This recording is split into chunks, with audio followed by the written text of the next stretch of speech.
Guys, old king Thor समय के अंत में और यूनिवर्स में लाइफ की तलाश में वो कॉस्मोस के दूसरे छोर पर आया था, जहां उसे कुछ मिला तो नहीं, लेकिन फेनिक्स पोसेस लोगन मिला। जिसके बाद उनके बीच एक भयानक फाइट हुई। फाइट के दौरान लोगन कह रहा था कि तुमने बहुत बड़ी गलती कर दी अर्थ को दोबारा जिंदा करके। गाइस, क्योंकि लोगन नहीं चाहता था कि अर्थ दोबारा रिबॉर्न हो, क्योंकि इससे अर्थ अब पहले से भी बदतर तरीके से तबाह हो गई। तो वही दूसरी तरफ मिडगार्ड पर कुछ अजीब हो रहा था। कोई तो अर्थ को टारगेट कर रहा है। एक स्पेसशिप मिडगार्ड पर पहुंच चुकी थी। तो आज के इस एपिसोड में हम जानेंगे कि मिडगार्ड का क्या होगा, क्या ये सच में तबाह हो गई कि नहीं। सो अगर आपने पिछले तीनों एपिसोड नहीं देखे तो लिंक ऊपर शो हो रहा है या फिर डिस्क्रिप्शन पे आपको मिल जाएगा। सो इस वीडियो से पहले उन वीडियोस को भी जरूर देखें। So without any more wasting time, let's start the story.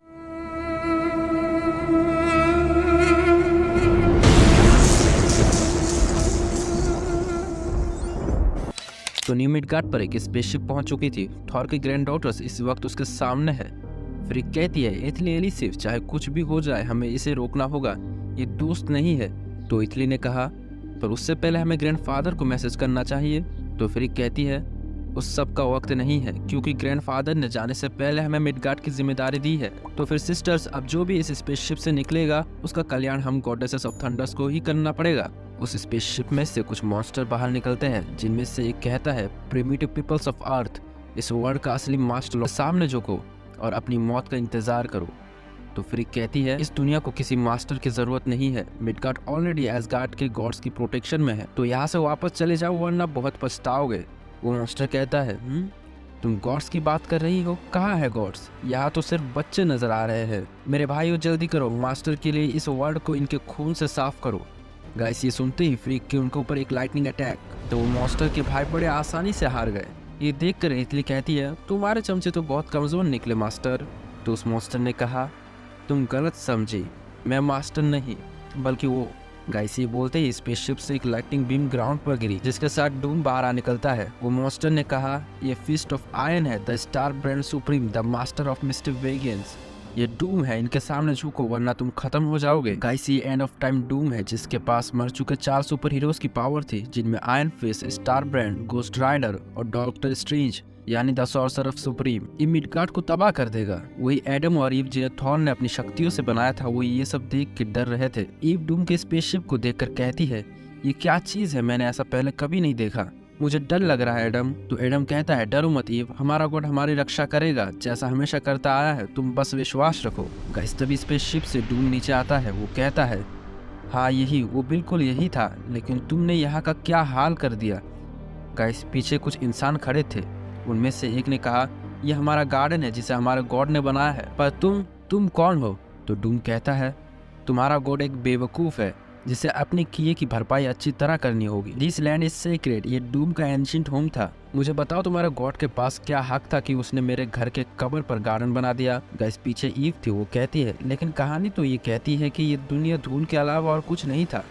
कई सदियों के पहले डार्केस्ट स्टेज में यहाँ से लाइफ को छीन लिया गया था। एडम भी कहने लगा, वो ऑल फादर थॉर थे जो यहाँ जिंदगी को वापस लाए और हमें अपने ही इमेज में बनाया। गाइस, थॉर का नाम सुनते ही डूम आसपास की चीजों को जलाने लगा। थॉर, मुझे पता होना चाहिए था, सिर्फ वही स्टार्स की तरह इतने टाइम तक जिंदा हो सकता है। गाइस, तभी पीछे खड़े इंसान डूम को पत्थर फेंकने लगे। हम एंशिएंट टेल्स को जानते हैं, हम जानते हैं तुम कौन हो, तुम शैतान हो, लेकिन हम तुम्हें हमारे गार्डन तबाह करने नहीं देंगे और ना ही हमारे गॉड को।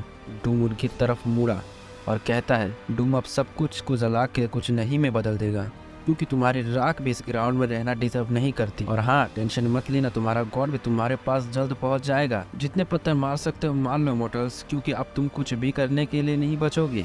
गाइस, वो उन्हें मारने ही वाला था कि तब स्टॉर्म ब्रेकर डूम की छाती, the goddesses of thunder's, Thor की ग्रैंड डॉटर्स फ्रिक, एथली और एलिसिव थी। फ्रिक ने कहा, सॉरी, तुम कुछ कह रहे थे डूम, मुझे कुछ सुनाई नहीं दिया। डूम हंसने लगा, तुम आज तक के सबसे पावरफुल डूम के सामने खड़ी हो और तुम्हारे पास कुछ भी नहीं है जो मुझे रोक सके। गाइस, थॉर की ग्रैंड डॉटर्स डूम पर हमला कर देते हैं, पर डूम उनके हर एक वार को बड़े ही आसानी से डिफेंड कर लेता है और फिर एक मैजिक स्पेल चांद बॉर्न हवा में ही रुक जाता है। डूम कहता है, क्या बस यही सब था? मुझे तुम पर तरस आ रहा है। फिर एक सिंगल स्पेल के साथ तीनों की तीनों गॉडेसेस नीचे गिर जाती है। The star brand, the iron fist, the spirit of vengeance, the sorcerer supreme. Doom के पास इस वक्त अपनी शक्तियों के साथ इन सब की शक्तियाँ थी। तुम मुझे रोकने की सोच भी नहीं सकती लड़कियों। जाओ और सभी मॉन्स्टर के साथ जाकर सभी को खत्म कर दो, कोई भी जिंदा नहीं बचना चाहिए, सबको मार डालो। यस सर कह के सबको खत्म करने के लिए निकल जाता है। फिर एक नीचे पड़ी थी, वो कहती है, तुम ऐसा नहीं कर सकते, ये वर्ल्ड दोबारा जिंदा किया गया है। तो डूम ने कहा, अगर डूम को लाइफ चाहिए होती तो डूम खुद क्रिएट कर लेता, लेकिन ये यूनिवर्स, यहाँ मोर्टल्स और एस्गार्डियन की कोई जगह नहीं, ये जगह किसी और के लिए नहीं, सिर्फ गैस डूम अपनी बात पूरी ही कर रहा था कि तभी आसमान में आग दिखने लगी। ये आग किस चीज़ की है तो इसे हम अगले एपिसोड में जानेंगे। सो बस गाइस, आज के लिए इतना ही। वैसे आपको स्टोरी कैसी लगी मुझे नीचे कमेंट में ज़रूर बताना, और नेक्स्ट एपिसोड देखने के लिए चैनल को सब्सक्राइब करना मत भूलना। तो मैं मिलता हूँ नेक्स्ट वीडियो पे, अभी के लिए बाय।